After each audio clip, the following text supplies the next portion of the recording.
ಪ್ರಿಯ ವಿದ್ಯಾರ್ಥಿಗಳೇ, ನಾವು ಸೋಮದೇವ ಅನ್ನುವಂಥವನು ಬರೆದಿರುವ ಕಥಾಸರಿತ್ಸಾಗರದ ನಿರ್ವಿಮರ್ಶಾಹಿ ಭೀರವಃ ಎಂಬಂತಹ ಒಂದು ಕಥಾಭಾಗವನ್ನು ನೋಡ್ತಾ ಹೋಗಿದ್ವಿ. ಕಥಾ ಸಾಹಿತ್ಯವನ್ನು ಪದ್ಯ ರೂಪದಲ್ಲಿ ಬರೆದಿರುವಂತಹ ಒಂದು ವಿಶಿಷ್ಟವಾಗಿರುವಂತಹ ಕಾವ್ಯ ಇದಾಗಿದೆ. ಅತ್ಯಂತ ಸುಲಭವಾಗಿ ನಮಗೆ ಅರ್ಥವಾಗುವಂತಹ ಸುಲಭವಾಗಿರುವಂತಹ ಕಥೆಯನ್ನು ಈ ಸೋಮದೇವ ಅನ್ನುವಂಥವನು ಕಥಾಸರಿತ್ಸಾಗರದಲ್ಲಿ ಹೇಳಿದ್ದಾನೆ. ಇದನ್ನು ನಾವು ನೋಡ್ಕೋತಾ ಬರ್ತಾ ಇದ್ವಿ. ಒಬ್ಬ ಅತ್ಯಂತ ದುರಾಸೆಯಿಂದ ಕೂಡಿರುವಂತಹ ಕೆಟ್ಟವನಾಗಿರುವಂತಹ ಒಬ್ಬ ಸನ್ಯಾಸಿ ಯಾವ ರೀತಿಯಲ್ಲಿ ಒಂದು ವ್ಯಾಪಾರಿಯ ಮಗಳನ್ನು ಪಡೆಯಬೇಕು ಎನ್ನುವಂತಹ ಇಚ್ಛೆಯಿಂದ ಏನು ಉಪಾಯವನ್ನು ಮಾಡ್ತಾನೆ ಅನ್ನುವಂಥದ್ದನ್ನು ಈ ಕಥೆಯಲ್ಲಿ ಹೇಳ್ತಾ ಹೋಗ್ತಾರೆ. ಗಂಗಾ ನದಿಯ ತೀರದಲ್ಲಿ ಮಾಕಂದಿಕಾ ಎಂಬಂತಹ ನಗರದಲ್ಲಿ ವಾಸಿಸ್ತಾ ಇರುವಂತಹ ಒಬ್ಬ ಮೌನವ್ರತ ಎಂಬ ಹೆಸರಿರುವಂತಹ ಒಬ್ಬ ಸನ್ಯಾಸಿ ಒಂದು ದಿನ ಭಿಕ್ಷೆಗಾಗಿ ಒಬ್ಬ ವ್ಯಾಪಾರಿಯ ಮನೆಗೆ ಹೋಗ್ತಾನೆ. ಭಿಕ್ಷೆಯನ್ನು ಸ್ವೀಕರಿಸಿ ಹಿಂತಿರುಗುವಂತಹ ಸಂದರ್ಭದಲ್ಲಿ ಆ ಮನೆಯಲ್ಲಿರುವಂತಹ ಒಂದು ಸುಂದರಳಾಗಿರುವಂತಹ ಹುಡುಗಿಯನ್ನು ನೋಡ್ತಾನೆ. ಹುಡುಗಿಯನ್ನು ನೋಡಿದ ತಕ್ಷಣದಲ್ಲಿಯೇ ಕಾಮವಶನಾಗಿರುವಂತಹ, ಅವಳ ಮೇಲೆ ಆಸೆಯನ್ನು ಹೊಂದಿರುವಂತಹ ಈ ಸನ್ಯಾಸಿ ತನ್ನ ಮೌನ ವ್ರತವನ್ನು ಮುರಿದು ಹಾ ಕಷ್ಟಂ ಎಂಬುದಾಗಿ ಜೋರಾಗಿ ಕೂಗ್ತಾನೆ. ಈ ಮೌನ ವ್ರತನ ಕಿರುಚುವಿಕೆಯನ್ನು ಕೇಳಿಸಿಕೊಂಡು ಆ ಮನೆಯ ಒಡೆಯ ವ್ಯಾಪಾರಿ ಬಂದು ಕೇಳ್ತಾನೆ, ಎಲೈ ಸನ್ಯಾಸಿಗಳೇ, ಮೌನವನ್ನೇ ವ್ರತವಾಗಿ ಹೊಂದಿರುವಂತಹ ನೀವು ಮೌನವನ್ನು ಬಿಟ್ಟು ಇವತ್ತು ಯಾಕೆ ಮಾತನಾಡ್ತಾ ಇದ್ದೀರಿ ಅಂತ ಕೇಳಿದಾಗ ಆಗ ಅವನು ಹೇಳ್ತಾನೆ, ನಿನ್ನ ಮಗಳು ದುರ್ಲಕ್ಷಣದಿಂದ ಕೂಡಿದ್ದಾಳೆ. ಇವಳನ್ನು ನೀವು ವಿವಾಹವನ್ನ ಮಾಡುವಂತಹ ಸಂದರ್ಭದಲ್ಲಿ ಅವಳನ್ನು ವಿವಾಹವನ್ನ ಮಾಡಿದಾಗ ನಿನ್ನ ಸಕುಟುಂಬಕ್ಕೂ ಕೂಡ ಕಷ್ಟಗಳು ಉಂಟಾಗುವಂತಹ ಸಾಧ್ಯತೆ ಇದೆ.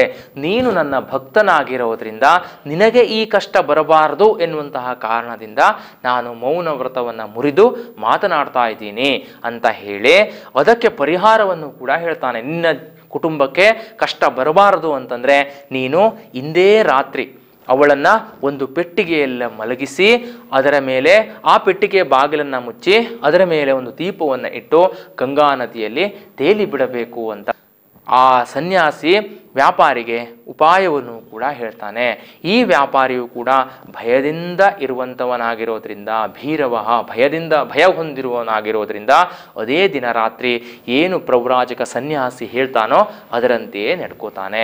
ಆದರೆ ಈ ಸನ್ಯಾಸಿ ಏನು ಮಾಡ್ತಾನೆ ಅಂತಂದರೆ ತನ್ನ ನಿಜಾನ್ ಅನುಚರಾನ್, ತನ್ನ ಸಹಚರರನ್ನು ಕರೆದು ಅವರಿಗೆ ಹೇಳ್ತಾನೆ, ನೀವು ಈಗಲೇ ತಕ್ಷಣದಲ್ಲಿ ಗಂಗಾ ನದಿಯ ಬಳಿಗೆ ಹೋಗಬೇಕು. ಆ ಗಂಗಾ ನದಿಯ ಬಳಿಗೆ ನೀವು ಹೋದಾಗ ಅಲ್ಲಿ ಒಂದು ದೀಪವನ್ನು ಇರಿಸಲ್ಪಟ್ಟಿರುವಂತಹ ಒಂದು ಪೆಟ್ಟಿಗೆ ತೇಲ್ಕೊಂಡು ಬರ್ತಾ ಇರುತ್ತೆ. ಆ ಪೆಟ್ಟಿಗೆಯನ್ನು ನೀವು ರಹಸ್ಯವಾಗಿ ನನ್ನ ಬಳಿಗೆ ತೆಗೆದುಕೊಂಡು ಬರಬೇಕು. ಯಾವುದೇ ಕಾರಣಕ್ಕೂ ಆ ಪೆಟ್ಟಿಗೆ ಒಳಗಿಂದ ಏನಾದರೂ ಶಬ್ದ ಕೇಳಿಸ್ತಾ ಇದ್ರು ನೀವು ಅದನ್ನು ತೆರೆಯಬಾರದು ಎನ್ನುವುದಾಗಿ ಅವರಿಗೆ ಕಟ್ಟಪ್ಪಣೆಯನ್ನು ಮಾಡಿ ಕಳುಹಿಸ್ತಾನೆ. ಹೀಗೆ ಆ ಸನ್ಯಾಸಿಯ ಅನುಚರರು ಇನ್ನೂ ಆ ಗಂಗಾ ನದಿಯ ಬಳಿಗೆ ಬಂದು ಪೆಟ್ಟಿಗೆಯನ್ನು ಹುಡುಕುಕ್ಕಿಂತಲೂ ಪೂರ್ವದಲ್ಲಿ ಆ ಜಾಗಕ್ಕೆ, ಆ ಗಂಗಾ ನದಿಯ ತೀರಕ್ಕೆ ಒಬ್ಬ ರಾಜಕುಮಾರ ಬರ್ತಾನೆ. ರಾಜಕುಮಾರ ಬಂದು ಅವನು ಗಂಗಾ ನದಿಯಲ್ಲಿ ತೇಲ್ಕೊಂಡು ಬರ್ತಾ ಇರುವಂತಹ ಈ ಪೆಟ್ಟಿಗೆಯನ್ನು ನೋಡ್ತಾನೆ. ಆ ಪೆಟ್ಟಿಗೆಯನ್ನು ನೋಡಿದಾಗ ಅವನಿಗೆ ಅತ್ಯಂತ ಆಶ್ಚರ್ಯವಾಗುತ್ತೆ. ತನ್ನ ಸೇವಕರಿಂದ ಆ ಪೆಟ್ಟಿಗೆಯನ್ನು ತರಿಸ್ಕೋತಾನೆ. ತರಿಸಿ ಆ ಪೆಟ್ಟಿಗೆಯನ್ನು ತೆರೆದಾಗ ಅದರ ಒಳಗಡೆ ಇರುವಂತಹ ಸುಂದರಳಾಗಿರುವಂತಹ ಹುಡುಗಿಯನ್ನು ನೋಡಿ ತತ್ಕ್ಷಣದಲ್ಲಿ ಅವಳನ್ನು ಅಲ್ಲಿಯೇ ಗಾಂಧರ್ವ ವಿಧಿಯಿಂದ ಮದುವೆ ಆಗ್ತಾನೆ. ಇವಿಷ್ಟು ಕಥಾಭಾಗವನ್ನು ನೀವು ಹಿಂದಿನ ತರಗತಿಗಳಲ್ಲಿ ನೋಡಿದ್ದೀರಿ. ಈಗ ಮುಂದಿನದು ಏನಾಗತ್ತೆ ಅನ್ನೋದನ್ನು ನೋಡ್ತಾ ಹೋಗೋಣ. ಮಂಜೂಷಾಂ ತಾಂಚ ಗಂಗಾಯಾಂ ತಥೈವೋರ್ಧ್ವಸ್ಥ ದೀಪಿಕಾಂ ಕೃತ್ವಾ ತತ್ಯಾಜ ನಿಕ್ಷಿಪ್ಯ ಘೋರಂ ವಾನರಮಂತಕೆ. ಮಂಜೂಷಾಂ ತಾಂಚ ಗಂಗಾಯಾಂ ತಥೈವೋರ್ಧ್ವಸ್ಥ ದೀಪಿಕಾಂ ಕೃತ್ವಾ ತತ್ಯಾಜ ನಿಕ್ಷಿಪ್ಯ ಘೋರಂ ವಾನರಮಂತಕೆ. ಪದಚ್ಛೇದ ನೋಡಿ. ಮಂಜೂಷಾಂ ತಾಂ ಚ ಗಂಗಾಯಾಂ ತಥಾ ಏವ, ತಥೈವ ವೃದ್ಧಿ ಸಂಧಿ, ತಥೈವ ಊರ್ಧ್ವಸ್ಥ ದೀಪಿಕಾಂ, ತಥೈವೋರ್ಧ್ವಸ್ಥ ದೀಪಿಕಾಂ ಗುಣಸಂಧಿ ಕೃತ್ವಾ ತತ್ಯಾಜ ನಿಕ್ಷಿಪ್ಯ ಘೋರಂ ವಾನರಂ ಅಂತಕೆ. ಈಗ ರಾಜ ಅವಳನ್ನು ಪೆಟ್ಟಿಗೆಯಿಂದ ಹೊರತೆಗೆದು ಗಾಂಧರ್ವ ವಿಧಿಯಿಂದ ಅವಳನ್ನು ಮದುವೆ ಆಗಿದ್ದಾನೆ. ಅನಂತರದಲ್ಲಿ ಅವಳನ್ನು ಕೂರಿಸ್ಕೊಂಡು ಎಲ್ಲ ಕಥೆಯನ್ನು ಕೇಳಿರ್ತಾನೆ. ಅವಳು ಹೇಳ್ತಾಳೆ, ಹೀಗೀಗಾಯಿತು, ನಾನು ಭಿಕ್ಷೆಯನ್ನು ಕೊಡ್ತಾ ಇರುವಂತಹ ಸಂದರ್ಭದಲ್ಲಿ ಒಬ್ಬ ಮೌನವ್ರತ ಅನ್ನುವಂಥ ಒಬ್ಬ ಸನ್ಯಾಸಿ ಬಂದ ನನ್ನ ತಂದೆಯ ಬಳಿಗೆ ಹೀಗೆ ಹೇಳ್ತಾನೆ. ನನ್ನ ತಂದೆ ಈ ಸನ್ಯಾಸಿಗಳು ಏನು ಹೇಳಿದ್ರೋ ಅದರಂತೆಯೇ ನಡ್ಕೊಂಡಿದ್ದಾರೆ. ಹಾಗಾಗಿ ನಾನು ಈ ಪೆಟ್ಟಿಗೆಯಲ್ಲಿ ಬರುವಂಥದ್ದಕ್ಕೆ ಕಾರಣವಾಯಿತು ಅನ್ನೋದನ್ನೆಲ್ಲ ತಿಳಿಸಿದಾಗ ಆ ರಾಜಕುಮಾರ ಚಿಂತಿಸ್ತಾನೆ. ಓಹೋ, ಇದೇನಾಗಿದೆ ಅಂತಂದರೆ ಖಂಡಿತವಾಗಿಯೂ ಈ ಸನ್ಯಾಸಿಯ ದುರಾಸೆ ಇದರಲ್ಲಿ ಕಾಣಿಸ್ತಾ ಇದೆ.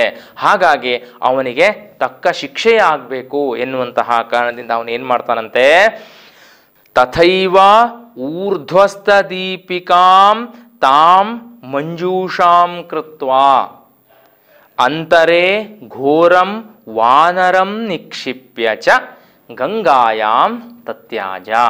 ಇವಳ ಬಳಿ ಎಲ್ಲ ಕಥೆಯನ್ನು ಕೇಳಿಸಿಕೊಂಡಿರುವಂತಹ ಆ ರಾಜಕುಮಾರ ಏನು ಮಾಡ್ತಾನಂತೆ, ಅಂತರೇ ಘೋರಂ ವಾನರಂ ನಿಕ್ಷಿಪ್ಯ, ಹೇಗೆ ಇವಳನ್ನು ಇಟ್ಟು ಮೇಲೆ ಪೆಟ್ಟಿಗೆಯನ್ನು ಮುಚ್ಚಿ ಮೇಲೆ ಏನು ದೀಪವನ್ನು ಇಟ್ಟು ಗಂಗಾ ನದಿಯಲ್ಲಿ ಆ ವ್ಯಾಪಾರಿ ತೇಲಿಸಿ ಬಿಟ್ಟಿದ್ದನೋ ಹಾಗೆಯೇ ಅವಳನ್ನು ಕೂರಿಸಿರುವಂತಹ ಜಾಗದಲ್ಲಿ ಒಂದು ಘೋರವಾಗಿರುವಂತಹ ವಾನರನನ್ನು, ಅತ್ಯಂತ ಭಯಂಕರವಾಗಿರುವಂತಹ ಒಂದು ಮಂಗವನ್ನು, ಕೋತಿಯನ್ನು ಒಳಗಡೆಯಲ್ಲಿ ಇಟ್ಟು ಅಂತರೇ ಘೋರಂ ವಾನರಂ ನಿಕ್ಷಿಪ್ಯ, ಘೋರನಾಗಿರುವಂತಹ ಒಂದು ವಾನರನನ್ನು ಒಳಗಡೆಯಲ್ಲಿ ಇಟ್ಟು ತಥೈವ ಊರ್ಧ್ವಸ್ಥ ದೀಪಿಕಾಂ ತಾಂಚ ತಾಂ ಮಂಜೂಷಾಂ ಕೃತ್ವಾ, ಮೊದಲು ಹೇಗಿತ್ತೋ ಅದೇ ರೀತಿಯಲ್ಲಿ ಅದರ ಬಾಗಲನ್ನು ಮುಚ್ಚಿ ಮೇಲ್ಗಡೆ ಒಂದು ದೀಪವನ್ನು ಇರಿಸಿ ಗಂಗಾಯಾಮ್ ತತ್ಯಾಜ. ಆ ರಾಜಕುಮಾರ ಏನು ಮಾಡ್ತಾನೆ, ಮತ್ತೆ ಪುನಃ ಆ ಗಂಗಾ ನದಿಯಲ್ಲಿ ಅದನ್ನು ತೇಲಿ ಬಿಡ್ತಾನೆ. ಮತ್ತೆ ನೋಡೋರಿಗೂ ಕೂಡ ಹೇಗನ್ನಿಸ್ಬೇಕು ಅಂತಂದರೆ, ಮೊದಲು ಹೇಗೆ ಬರ್ತಾ ಇತ್ತೋ, ಯಾವ ರೀತಿಯಲ್ಲಿ ನದಿಯಲ್ಲಿ ತೇಳ್ಕೊಂಡು ಬರ್ತಾ ಇತ್ತೋ ಹಾಗೇ ಕಾಣಿಸ್ಬೇಕು ಎನ್ನುವಂತಹ ರೀತಿಯಲ್ಲಿ ರಾಜಕುಮಾರ ಏನು ಮಾಡ್ತಾನೆ, ಆ ಪೆಟ್ಟಿಗೆಯ ಒಳಗಡೆ ಒಂದು ಘೋರನಾಗಿರುವಂತಹ ವಾನರನನ್ನು ಇಟ್ಟು ಬಾಗಿಲನ್ನು ಮುಚ್ಚಿ ಮೇಲೆ ದೀಪವನ್ನು ಇರಿಸಿ ಗಂಗಾ ನದಿಯಲ್ಲಿ ತೇಲಿ ಬಿಡ್ತಾನೆ. ನೋಡಿ, ಸುಲಭವಾಗಿದೆ ಶ್ಲೋಕ. ಮುಂದಿನ ಶ್ಲೋಕವನ್ನು ನೋಡೋದಾದ್ರೆ, ಗಥೇತ ತಸ್ಮಿನ್ ಸಂಪ್ರಾಪ್ತ ಕನ್ಯಾರತ್ನೇ ನೃಪಾತ್ಮಜೆ ಆಯಯುಸ್ತಸ್ಯ ಚಿನ್ವಂತಹ ಶಿಷ್ಯಾಹ ಪ್ರವ್ರಾಜಕಸ್ಯತೆ. ಪದಚ್ಛೇದ ನೋಡಿ, ಗತೆ ಅಥ ಗತೇಥ ಪೂರ್ವರೂಪ ಸಂಧಿ.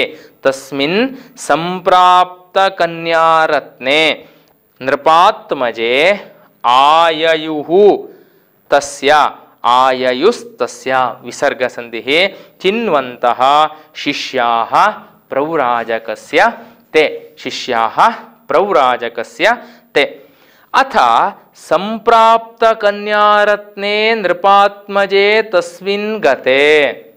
ಈಗ ಅವಳನ್ನ ಪೆಟ್ಟಿಗೆಯಲ್ಲಿರುವಂತಹ ವ್ಯಾಪಾರಿಯ ಮಗಳನ್ನ ಹೊರಗೆ ತಂದು ಅವಳ ಸೌಂದರ್ಯಕ್ಕೆ ಮರುಳಾಗಿ ಅವಳನ್ನ ಮದುವೆಯಾಗಿ ಅವಳ ಕಥೆಯನ್ನ ಕೇಳಿಸಿಕೊಂಡು ಅವಳನ್ನ ಯಾವ ಜಾಗದಲ್ಲಿ ಅವಳಿದ್ರೋ ಆ ಜಾಗದಲ್ಲಿ ಒಂದು ಘೋರರಾಗಿರುವಂತಹ ವಾನರವನ್ನ ಕೋತಿಯನ್ನ ಇಟ್ಟು ನದಿಯಲ್ಲಿ ಬಿಟ್ಟು ಆ ರಾಜಕುಮಾರ ಏನ್ ಮಾಡ್ತಾನೆ, ವ್ಯಾಪಾರಿಯ ಮಗಳನ್ನ ಕರೆದುಕೊಂಡು ಅಲ್ಲಿಂದ ಹೋದ ನಂತರದಲ್ಲಿ ಅಥ ಸಂಪ್ರಾಪ್ತ ಕನ್ಯಾರತ್ನೇ ನೃಪಾತ್ಮಜೆ ತಸ್ಮಿನ್ ಗತೆ, ಅಲ್ಲಿಂದ ಹೋದ ನಂತರದಲ್ಲಿ ತಸ್ಯ ಪ್ರವ್ರಾಜಕಸ್ಯ ತೇ ಶಿಷ್ಯಾಹ, ಯಾವ ಅತ್ಯಂತ ದುರಾಸೆ ಹೊಂದಿರುವಂತಹ ಕಾಮವಶನಾಗಿರುವಂತಹ ಆ ಪ್ರವ್ರಾಜಕನ ಆ ಸನ್ಯಾಸಿಯ ತೇ ಶಿಷ್ಯಾಹ ಅವನಿಂದ ಕಳುಹಿಸಲ್ಪಟ್ಟಿರುವಂತಹ ಅವನ ಶಿಷ್ಯಂದಿರು ಚಿನ್ವಂತಹ ಆಯಯುಹು.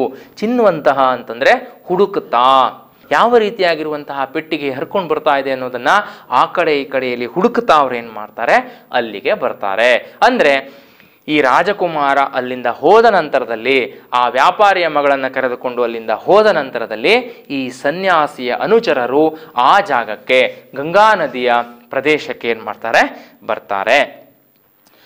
ದದೃಶುಸ್ತಾಂ ಚ ಮಂಜೂಷಾಂ ಗೃಹೀತ್ವಾ ತಸ್ಯ ಚಾಂತಿಕಂ ನಿನ್ಯುಃ ಪ್ರವ್ರಾಜಕಸ್ಯೈನಾಂ ಸೋಥ ಹೃಷ್ಟೋ ಜಗಾದತಾನ್. ನೋಡಿ ಮುಂದಿನ ಶ್ಲೋಕ. ದದೃಶುಸ್ತಾಂ ಚ ಮಂಜೂಷಾಂ ಗೃಹೀತ್ವಾ ತಸ್ಯ ಚಾಂತಿಕಂ ನಿನ್ಯುಃ ಪ್ರವ್ರಾಜಕಸ್ಯೈನಾಂ ಸೋಥ ಹೃಷ್ಟೋ ಜಗಾದ ತಾನ್. ಇಲ್ಲಿ ಪದಚ್ಛೇದ ಏನಿದೆ ಅಂತ ನೋಡೋದಾದ್ರೆ ದದೃಶುಹು ತಾಂ ದದೃಶುಸ್ತಾಂ ವಿಸರ್ಗ ಸಂಧಿ ಚ ಮಂಜೂಷಾಂ ಗೃಹೀತ್ವಾ ತಸ್ಯ ಚಾಂತಿಕಂ ಚ ಪ್ಲಸ್ ಅಂತಿಕಂ ಚಾಂತಿಕಂ ನಿನ್ಯುಹು ಪ್ರವ್ರಾಜಕಸ್ಯ ಏನಾಂ ಪ್ರವ್ರಾಜಕಸ್ಯೈನಾಂ ವೃದ್ಧಿ ಸಂಧಿ ಸೋಥ ಸಹ ಪ್ಲಸ್ ಅಥ ಸೋಥ ಹೃಷ್ಟೋ ಜಗಾದ ಹೃಷ್ಟಃ ಜಗಾದ ಹೃಷ್ಟೋ ಜಗಾದ ವಿಸರ್ಗ ಸಂಧಿ ತಾನ್.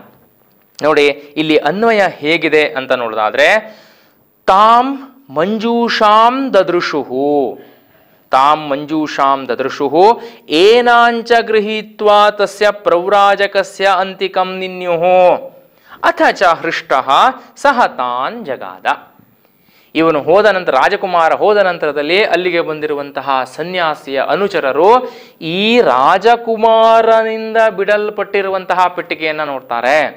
ರಾಜಕುಮಾರ ಅದರೊಳಗಡೆ ಘೋರನಾಗಿರುವಂತಹ ಕೋತಿಯನ್ನ ಮಂಗವನ್ನ ವಾನರವನ್ನ ಇಟ್ಟು ಅನಂತರ ಏನು ಬಿಟ್ಟಿರ್ತಾನೋ ಆ ಪೆಟ್ಟಿಗೆಯನ್ನು ಅವರು ನೋಡ್ತಾರೆ. ತಾಂ ಮಂಜೂಷಾಂ ದದೃಶುಹು ಆ ಪೆಟ್ಟಿಗೆಯನ್ನು ಅವರು ನೋಡ್ತಾರೆ.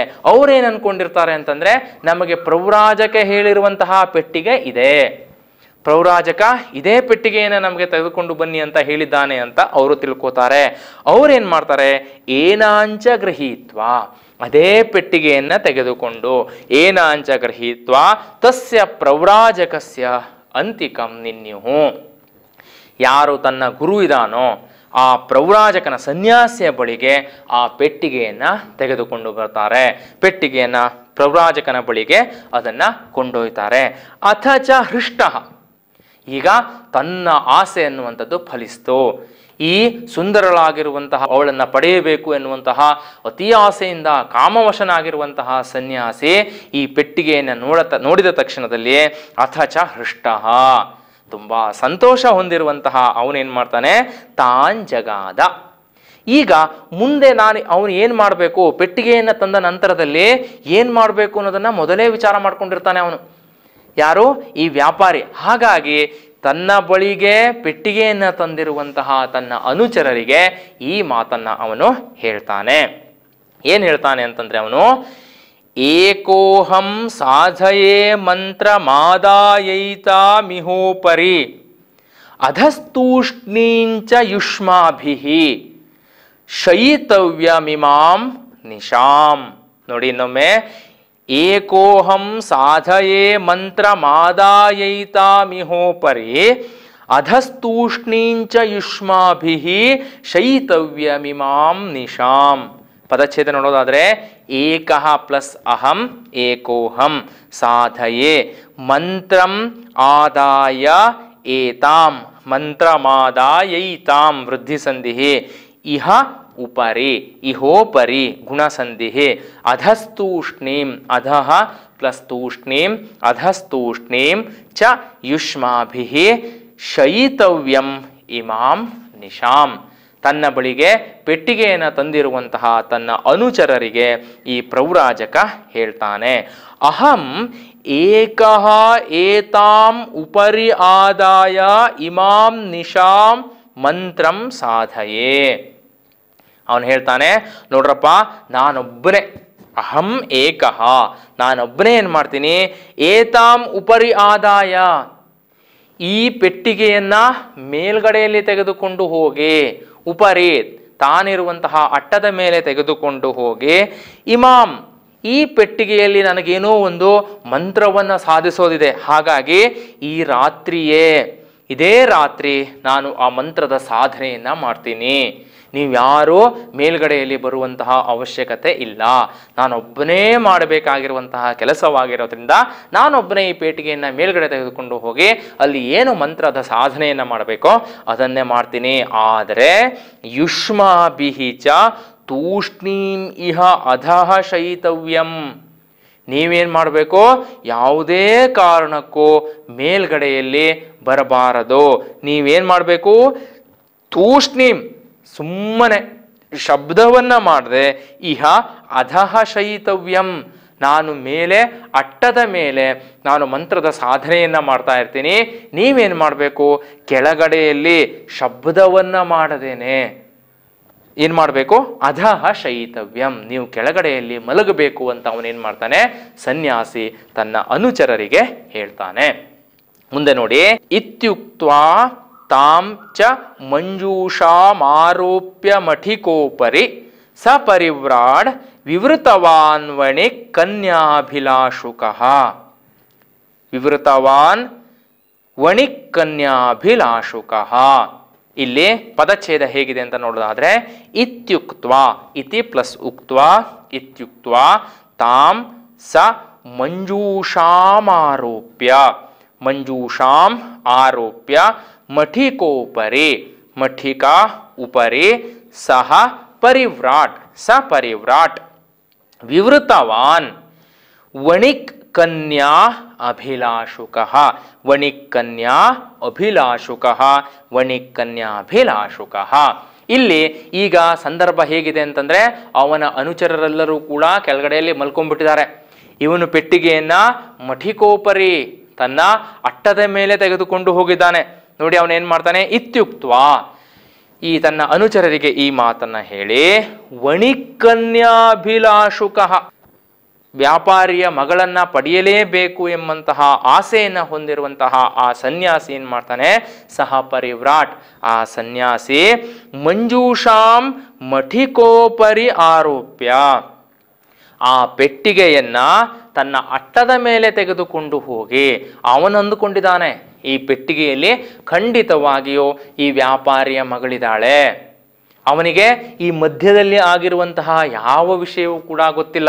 ಅದರಿಂದ ಆ ವ್ಯಾಪಾರಿಯ ಮಗಳನ್ನು ತೆಗೆದು ಅವಳ ಜಾಗದಲ್ಲಿ ಒಂದು ಘೋರವಾಗಿರುವಂತಹ ವಾನರನನ್ನ ಇಟ್ಟಿದ್ದಾರೆ ಅನ್ನುವಂತಹ ಯಾವ ವಿಷಯವೂ ಕೂಡ ಅವನಿಗೆ ಗೊತ್ತಿಲ್ಲ.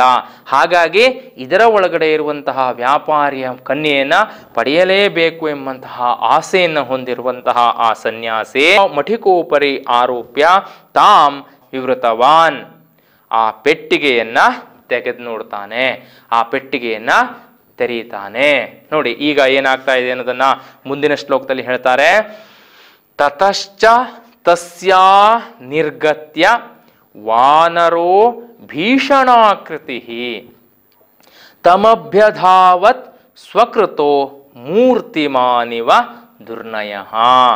ನೋಡಿ, ತತಶ್ಚ ತಸ್ಯಾ ನಿರ್ಗತ್ಯ ವಾನರೋ ಭೀಷಣಾಕೃತಿ ತಮಭ್ಯಧಾವತ್ ಸ್ವಕೃತೋ ಮೂರ್ತಿಮಾನಿವ ದುರ್ನಯಃ. ನೋಡಿ ಇಲ್ಲಿ ಪದಚ್ಛೇದ ಹೇಗಿದೆ ಅಂತ ನೋಡೋದಾದ್ರೆ, ತತಶ್ಚ ತಸ್ಯಾ ನಿರ್ಗತ್ಯ, ತತಃ ಪ್ಲಶ್ಚ ತತಶ್ಚ, ತಸ್ಯಾಹ ನಿರ್ಗತ್ಯ, ತಸ್ಯಾ ನಿರ್ಗತ್ಯ ವಿಸರ್ಗ ಸಂಧಿ, ವಾನರೋ ಭೀಷಣಾಕೃತಿ, ವಾನರಃ ಭೀಷಣಾಕೃತಿ ವಿಸರ್ಗ ಸಂಧಿ, ಭೀಷಣ ಆಕೃತಿ ಭೀಷಣಾಕೃತಿ ಸವರ್ಣ ದೀರ್ಘ ಸಂಧಿ, ತಂ ಅಭ್ಯಧಾವತ್ ಸ್ವಕೃತೋ ಮೂರ್ತಿಮಾನಿವ, ಸ್ವಕೃತಃ ಮೂರ್ತಿಮಾನಿವ, ಸ್ವಕೃತೋ ಮೂರ್ತಿಮಾನಿವ ವಿಸರ್ಗ ಸಂಧಿ ದುರ್ನಯಃ. ಇಲ್ಲಿ ಅನ್ವಯ ಹೇಗಿದೆ ಅಂತ ನೋಡೋದಾದ್ರೆ, ತತಶ್ಚ ಭೀಷಣಾಕೃತಿ ವಾನರಃ ತಸ್ಯಾಹ ನಿರ್ಗತ್ಯ. ಈಗ ಏನಾಗ್ತಾ ಇದೆ, ಆ ಸನ್ಯಾಸಿ ಪೆಟ್ಟಿಗೆಯನ್ನ ತೆರೆದ ತಕ್ಷಣದಲ್ಲಿಯೇ ಒಂದು ಘೋರವಾಗಿರುವಂತಹ ವಾನರ, ಈ ರಾಜಕುಮಾರನಿಂದ ಇರಿಸಲ್ಪಟ್ಟಿರುವಂತಹ ಘೋರವಾಗಿರುವಂತಹ ಮಂಗ, ತತಶ್ಚ ಭೀಷಣಾಕೃತಿ ವಾನರಃ, ಅತ್ಯಂತ ಭಯಂಕರವಾದ ಆಕಾರವನ್ನು ಹೊಂದಿರುವಂತಹ ಒಂದು ವಾನರ, ತಸ್ಯಾಹ ನಿರ್ಗತ್ಯ, ಆ ಮಂಜೂಷಾದಿಂದ ಆ ಪೆಟ್ಟಿಗೆಯಿಂದ ಹೊರಗೆ ಬಂದು, ಸ್ವಕೃತಃ ಮೂರ್ತಿಮಾನಿವ ದುರ್ನಯಃ ತಮಭ್ಯಧಾವತ್. ನೋಡಿ ಎಷ್ಟು ಸುಂದರವಾಗಿರುವಂತಹ ಒಂದು ವಾಕ್ಯವನ್ನು ಕೊಟ್ಟಿದ್ದಾರೆ ಅಂತಂದ್ರೆ, ನಾವು ಈ ಭಾರತೀಯರು ಏನ್ ಮಾಡ್ತೀವಿ ಅಂತಂದ್ರೆ, ನಮ್ಮ ಪಾಪ ಹಾಗೆ ಪುಣ್ಯಗಳು ನಾವು ಮಾಡುವಂತಹ ಕೆಲಸದಿಂದ ಹುಟ್ಟುಕೊಳ್ಳುವುದಂತೆ. ಆ ಕೆಲಸದಿಂದ ಹುಟ್ಟುಕೊಂಡಿರುವಂತಹ ಪಾಪ ಪುಣ್ಯಗಳು ನಮ್ಮ ಮುಂದಿನ ಭವಿಷ್ಯದ ಕಾರಣಗಳಾಗಿರುತ್ತವೆ. ನಾವು ಮುಂದೆ ಭವಿಷ್ಯದಲ್ಲಿ ಸುಖವನ್ನು ಅನುಭವಿಸ್ತೀವೋ ಅಥವಾ ದುಃಖವನ್ನು ಅನುಭವಿಸ್ತೀವೋ ಅನ್ನುವಂಥದ್ದು ನಾವು ಮಾಡುವಂತಹ ಪಾಪ ಪುಣ್ಯಗಳಿಂದ ನಿರ್ಧಾರವಾಗುತ್ತೆ. ಇಲ್ಲಿ ಈ ಸನ್ಯಾಸಿ ಇಷ್ಟು ದಿನ ಮಾಡಿರುವಂತಹ ಪಾಪವೇ ಮೂರ್ತಿಯನ್ನ ಎತ್ತು ಬಂದಿದೆಯೇನೋ ಎಂಬಂತೆ, ಮೂರ್ತ ರೂಪವಾಗಿ ಬಂತೇನೋ ಎಂಬಂತೆ. ನೋಡಿ, ಸ್ವಕೃತಃ ಮೂರ್ತಿಮಾನಿವ ದುರ್ನಯಃ, ತಾನು ಇಷ್ಟು ದಿನ ಮಾಡಿರುವಂತಹ ಕೆಟ್ಟ ಕೆಲಸವೇ ಮೂರ್ತ ರೂಪವಾಗಿ ಬಂದಿದೆಯೇನೋ ಎಂಬಂತೆ ತಮ್ ಅಭ್ಯಧಾವತ್ ಅವನ್ನ ಅಟ್ಟಿಸಿಕೊಂಡು ಬರುತ್ತೆ. ಇಲ್ಲಿ ನೋಡಿ, ಅವನು ಮಾಡಿರುವಂತಹ ಪಾಪದ ಫಲವನ್ನ ಅವನು ಅನುಭವಿಸ್ತಾನೆ. ಹೇಗೆಂದ್ರೆ, ಯಾವಾಗ ಈ ವ್ಯಾಪಾರಿಯ ಮಗಳು ಅದರ ಒಳಗಡೆಯಲ್ಲಿ ಇರಬಹುದು ಎಂಬಂತಹ ಆಲೋಚನೆಯಿಂದ ಪೆಟ್ಟಿಗೆಯನ್ನು ತೆರೀತಾನೋ, ಆ ಪೆಟ್ಟಿಗೆಯನ್ನು ತೆರೆದಾಗ ಆ ಪೆಟ್ಟಿಗೆಯ ಒಳಗಡೆಯಿಂದ ಒಂದು ಘೋರ ರೂಪವನ್ನು ಹೊಂದಿರುವಂತಹ ಒಂದು ವಾನರ ಹೊರಗೆ ಬರುತ್ತೆ. ಆ ವಾನರ ಇವನನ್ನ ಅಟ್ಟಿಸಿಕೊಂಡು ಬರುತ್ತೆ. ಅದನ್ನ ಅಲ್ಲಿ ಒಂದು ಅಲಂಕಾರ ರೂಪದಲ್ಲಿ, ಉತ್ಪ್ರೇಕ್ಷಾ ಅಲಂಕಾರದಲ್ಲಿ ತೋರಿಸ್ತಾರೆ. ತಾನು ಮಾಡಿರುವಂತಹ ಕೆಟ್ಟ ಕೆಲಸವೇ ಮೂರ್ತ ರೂಪವನ್ನು ಪಡೆದು ತನ್ನನ್ನು ಅಟ್ಟಿಸಿಕೊಂಡು ಬಂತೇನೋ ಎಂಬಂತಹ ರೀತಿಯಲ್ಲಿ ಆ ಘೋರವಾಗಿರುವಂತಹ ವಾನರ ಈ ವ್ಯಾಪಾರಿಯನ್ನ ಅಟ್ಟಿಸಿಕೊಂಡು ಬರುತ್ತೆ. ಸತಸ್ಯ ದಶನೈರ್ನಾಸಾಂ ನಖೈಹಿ ಕರ್ಣೌಚ ತತ್ಕ್ಷಣಂ ಚಿಚ್ಛೇದ ಪಾಪಸ್ಯ ಕಪಿರ್ ನಿಗ್ರಹಜ್ಞ ಇವ ಕ್ರುಧ. ಸಹ ಪ್ಲಸ್ತಸ್ಯ ಸತಸ್ಯ ದಶನೈಃ ನಾಸಾಂ ದಶನೈರ್ನಾಸಾಂ ನಖೈಃ ಕರ್ಣೌ ಚ ತತ್ಕ್ಷಣಂ ಚಿಚ್ಛೇದ ಪಾಪಸ್ಯ ಕಪಿಃ ನಿಗ್ರಹಜ್ಞಃ ಕಪಿರ್ನಿಗ್ರಹಜ್ಞಃ ವಿಸರ್ಗ ಸಂಧಿಃ ನಿಗ್ರಹಜ್ಞಃ ಇವ ನಿಗ್ರಹಜ್ಞ ಇವ ಕ್ರುಧ. ಇದು ಈ ಶ್ಲೋಕದ ಪದಚ್ಛೇದ ಆಗಿದೆ. ಅನ್ವಯ ಅರ್ಥವನ್ನ ಹೇಗೆ ಹೇಳ್ತಾರೆ ಅಂತ ನೋಡೋದಾದ್ರೆ, ತತ್ಕ್ಷಣಂ ಸ ಕಪಿಹಿ ನಿಗ್ರಹಜ್ಞಃ ಇವ ಕ್ರುಧ ತಸ್ಯ ಪಾಪಸ್ಯ ನಾಸಾಂ ದಶನೈಃ ಕರ್ಣೌ ನಖೈಃ ಚ ಚಿಚ್ಛೇದ.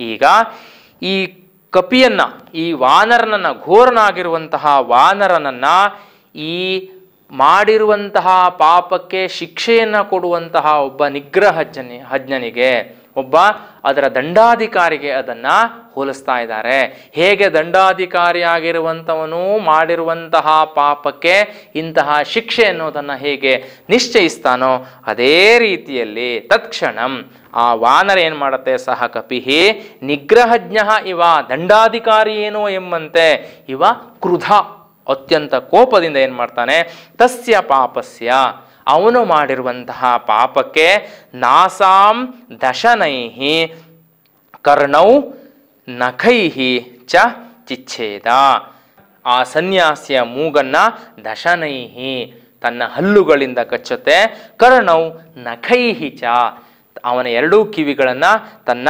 ಉಗುರುಗಳಿಂದ ಏನು ಮಾಡತ್ತಂತೆ, ಚಿಚ್ಛೇದ ಕತ್ತರಿಸಿ ಹಾಕ್ಬಿಡುತ್ತೆ. ಜೋರಾಗಿ ಬಾಯಿಂದ ಅವನ ಮೂಗನ್ನು ಕಚ್ಚಿ ಅವನ ಮೂಗನ ತುಂಡರಿಸಿದರೆ ತನ್ನ ಕೈಯ ಉಗುರುಗಳಿಂದ ಆ ಸನ್ಯಾಸಿಯ ಕಿವಿಗಳನ್ನು ಹಿಡಿದು ಕತ್ತರಿಸಿ ಹಾಕ್ಬಿಡುತ್ತೆ.